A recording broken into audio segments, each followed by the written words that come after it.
Welcome back to One Guy, One Course, One Disc. We are here today with another quick review of the Pisgah Park Disc Golf Course. This is in Lexington, South Carolina.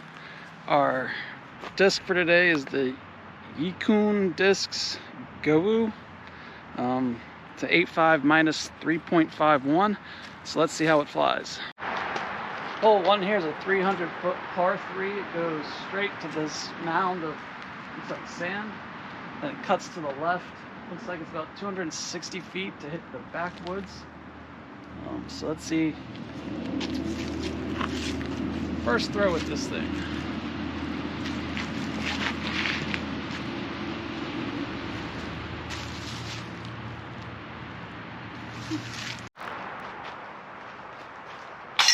Oh, come on. Hole 2 is a 195-foot par 3, slight bend to the right. You got this tight gap here at the front that's about 35 to 40 feet off the tee box.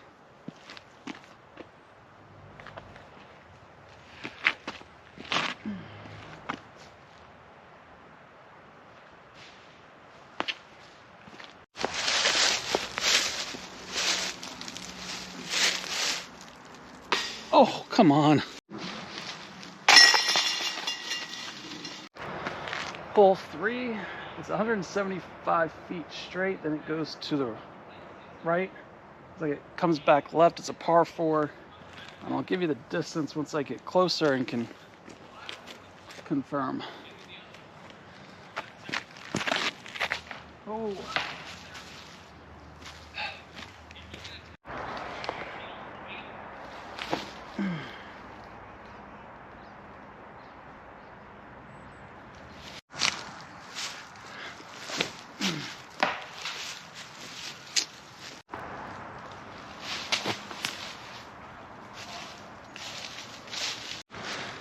So yeah, hole 3 is about 450, and it curves to the left at the end. You will see some baskets kind of that go straight, but those aren't it, so don't be confused like I was at first.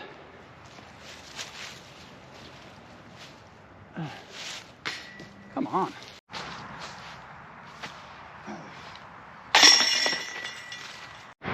Hole 4, it's a par 3. The tree with the arrow, it's 123 feet. There is a daycare behind it, so definitely do not throw long. But it is a kind of a quick shot to get to a turn.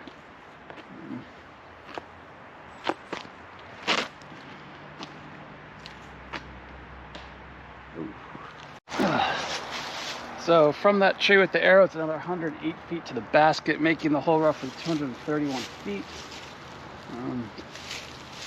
Kind of in a curious spot. Where'd the basket go? I already lost the basket. Oh, let's just...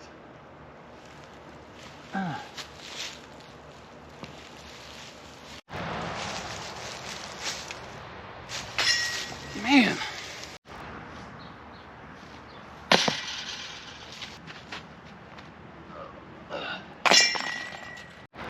Hole 5 is a 128-foot par 3 that's up here on this raised basket. This tree's about 60 feet in front of the tee pad. So you obviously easier is out to the left, but I'm bad at those shots, so let's go right.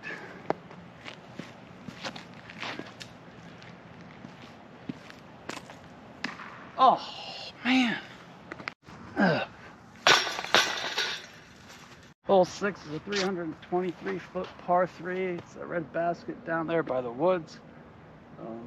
Looks like the best line is a left to right finish. Teepads not great, so be careful.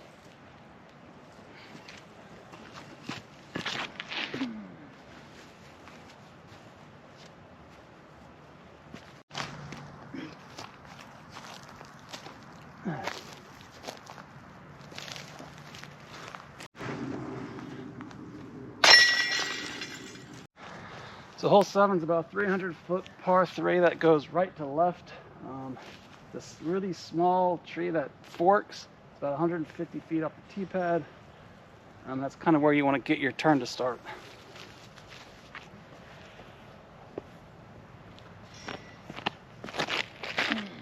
Oh, into the bushes. Yeah, so it's another 150 feet from this tree. So 300 feet to the hole.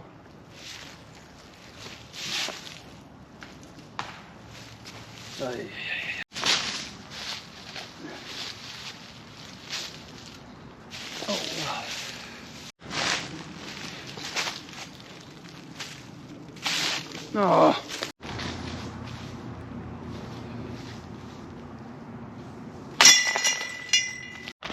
Hole 8 is a par 4 that goes straight and then turns to the right. There are some trees kind of way off in the distance where you want to start your turn. Those are about 315 feet. Looks like you got pretty, maybe 20-25 feet of fairway to work with. But it is a par 4, so hopefully we can not land in the woods. Oh, too much.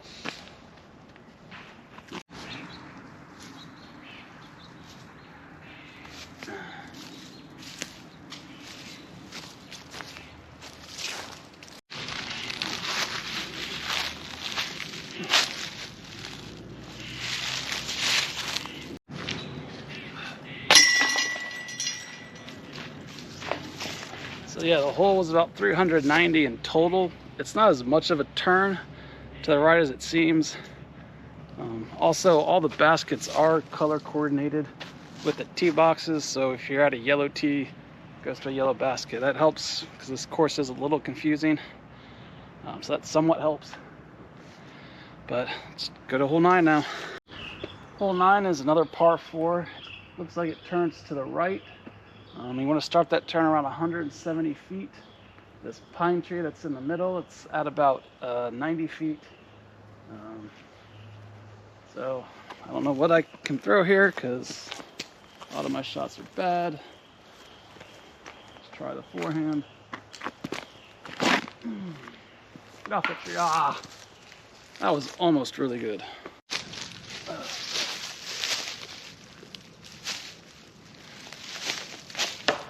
Dang it, so close. Not what I wanted at all. Oh, that's that branch. Oh, come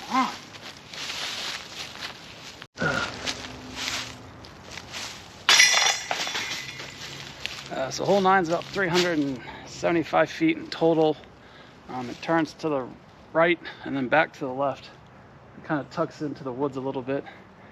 About 80-ish feet from the basket is a low-hanging, pretty significant, you can call it a branch tree, but so you definitely got to come in low to get close to this basket.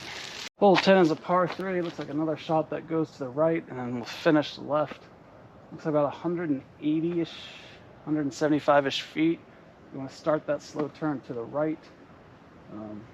So either a left or right shot that finishes left, or you can just try to lay up the forehand and get close enough for a putt or get your par.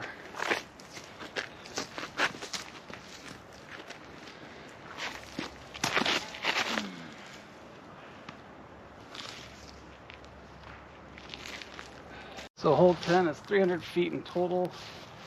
There's a tight gap about 50 feet from the basket, so getting close is going to be difficult. But right now I'm in the thick stuff, so I can...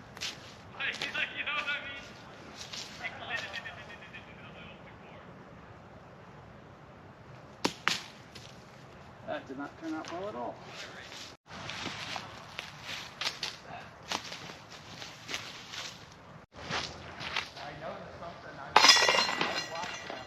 Hole 11 here, another left to right shot, par 3. Once again, it's blind.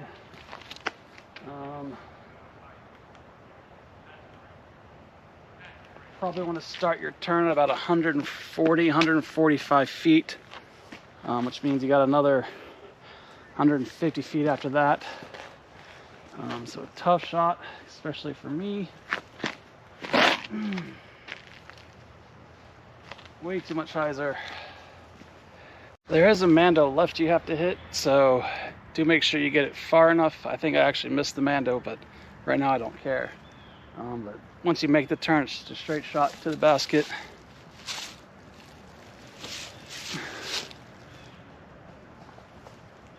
That was hopeful.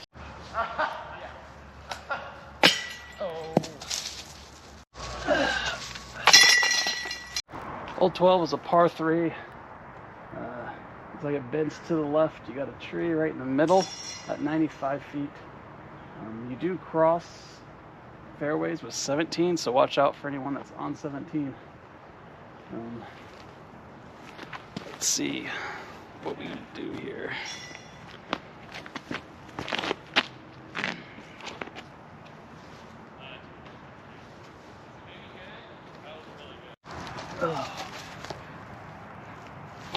Oh, that was awful.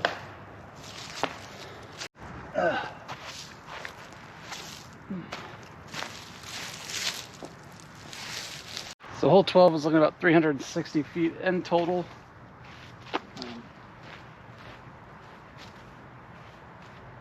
Really close to that basket.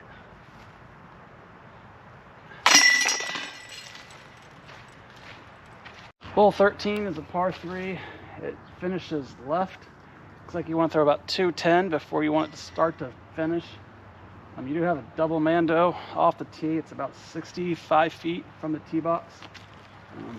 Looks to be about 10 feet wide, so it will be a little difficult, but let's see if I can make it.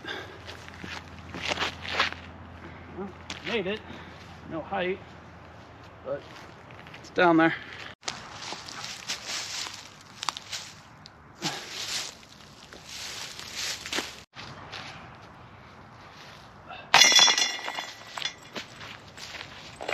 So hole 13 comes in at 280 feet. Let's go to hole 14.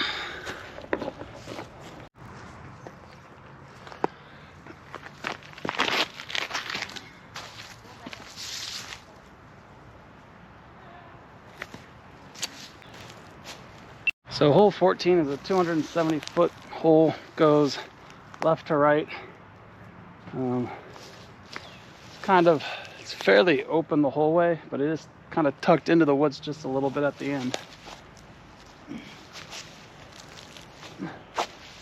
Josh.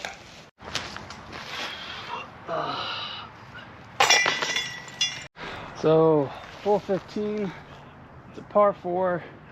Looks like it goes straight and then finishes left. It's about 295 feet. So it looks to be the turn. At least I'm assuming that's the shot shape. Really can't tell from the tee pad. There's a slight bend to the right. Looks like a finish left.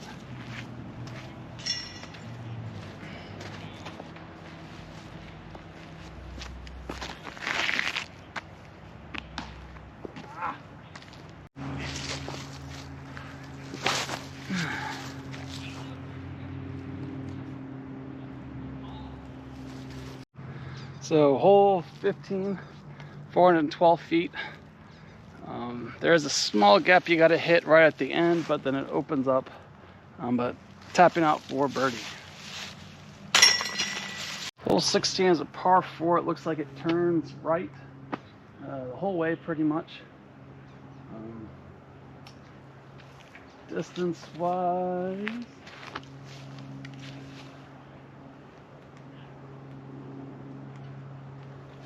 so there's a tree 169 feet that kind of separates this fairway and another fairway, so you definitely want to get to the right of that. So you kind of got to get a sharp angle at the start.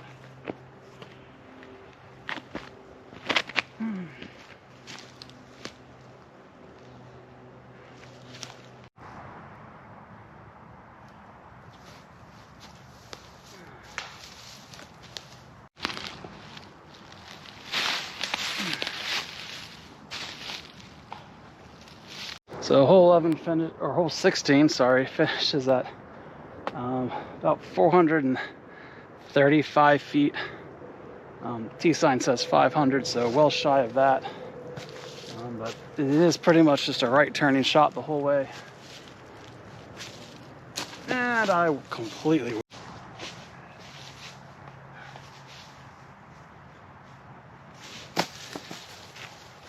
Oh, man.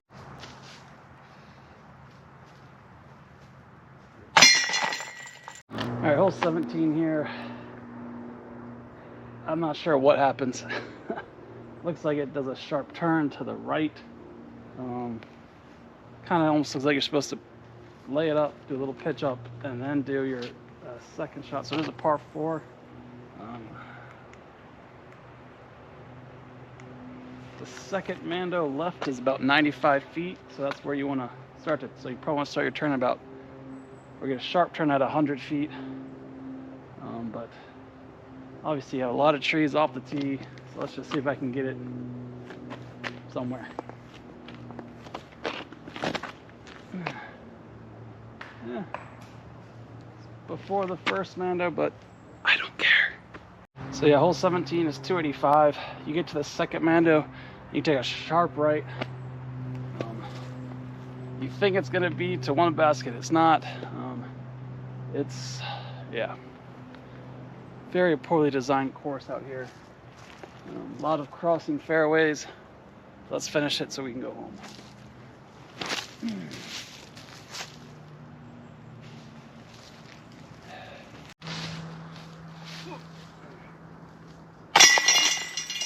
So finally here at hole 18, another sharp bending to the right fairway. The tree with the yellow arrow is at 123 feet. This pine tree that's right smack dab in the middle is 72 feet off the Teepad. But once again, you're going to be crossing other fairways. So watch out for people. So let me show you what you have to do.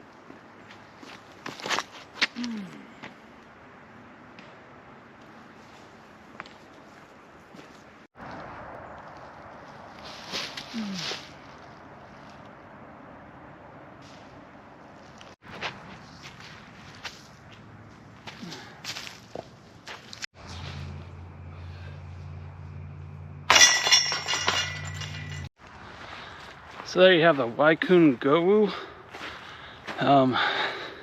at Pisgah Park in Lexington, South Carolina. As far as the disc goes, it's a great understable fairway.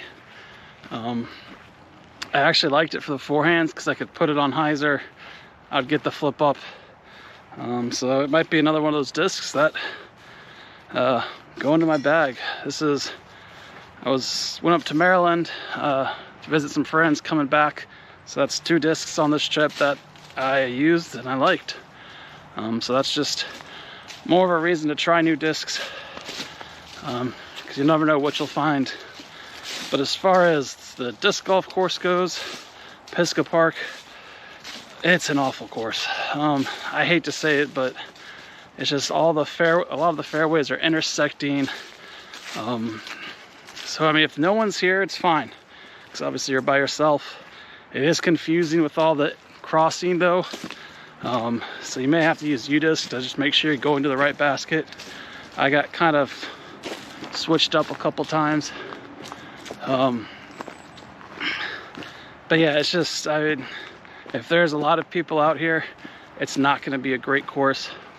You're going to be probably spending more time making sure you're not going to get hit by a disc than you are actually throwing discs. Now, I mean, they could probably shorten some of the holes and make it a lot more friendly, user-friendly, a lot less crossing fairways. But for me, player safety and pedestrian safety is important. It is a walking path too. So I think there's just too much danger to really consider it a good course. So I wouldn't make any special trips out here, but obviously if you live in the Lexington area, it's really the only thing nearby. But this really isn't one I would recommend. But until next time, off to the next course.